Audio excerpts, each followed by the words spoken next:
Hello everybody. Today's pattern is another one from our viewer created series. And this one comes to us from Ed Mlotkiewicz of Delaware. He says this thing has worked well for him in Delaware, here in Maryland, and all the way out west in Colorado. He calls it the White Clay Flymph, named after the White Clay Creek in Delaware. And it's a pretty simple beadhead nymph, a little bit unique in that it has the front hackle in front of the bead. And if it looks like anything, I'd say maybe a caddis pupa, but really I would just consider this a pretty generic all-purpose nymph. So Ed, thank you for sending me this pattern. Your Savage Fly hat and sticker are on the way to you. So there it is in the vise, Ed Mlotkiewicz's White Clay Flymph. Pretty nifty looking pattern. I'm kind of digging this. How I've got it tied here looks a little bit like a spider, but I think that's going to fish just fine. Now Ed says this is best on a size 16.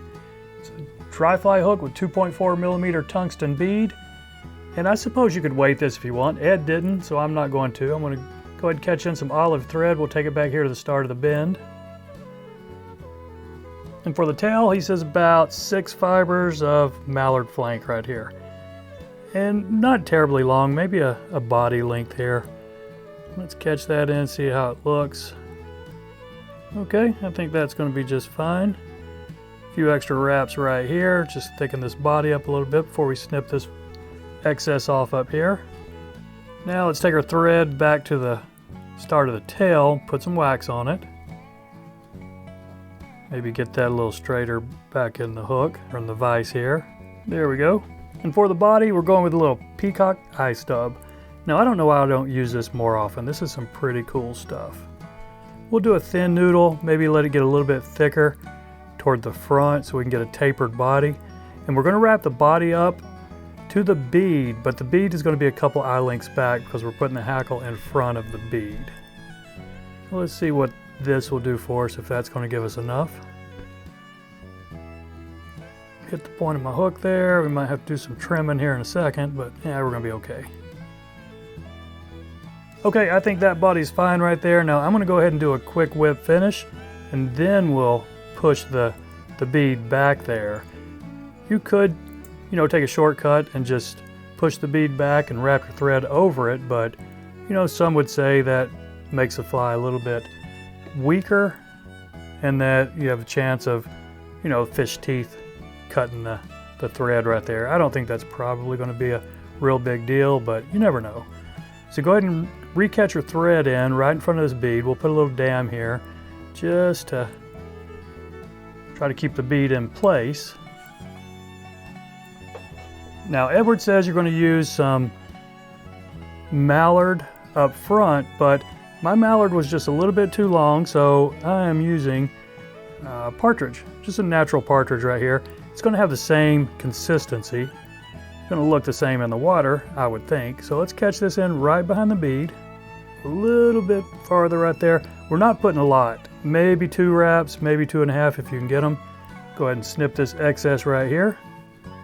And I am going to need my spring-loaded hackle pliers here because I just don't have a whole lot of feather to work with. And if you notice, I've stripped a few more off on one side than the other, just so I can get maybe 2 full wraps without putting a ton of barbs down. And let's see how this is going to look for us. I need to fluff these out just a little bit. You see that? It's giving me that spider look right there, and that's perfectly fine. I think, should I go with 1 more wrap? Yeah, let's do maybe another half wrap here before we catch that off. And if you let that happen, it broke, no big deal. We'll just start it over. Try to. Don't have as much to grab this time because I pulled some of it off, but yeah, we're going to be fine. Okay, so there's my 2, maybe 2.5 wraps right there. And I'm going to put some tension on my thread and then try to snip this up front before I finish this head here. So let's pull everything back and then just work on your big nymph head here.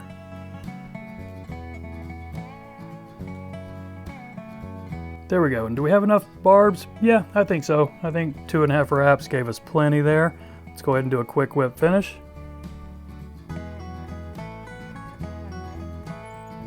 And take a look, do we have any cleanup? Nah, not at all. It's kind of shaggy right there, but you know, I kind of like that. So I think with a drop of head cement on here, we got a fishable fly. So big thanks to Ed Mlotkiewicz for sending me this pattern. Y'all take care, and we'll see you next time.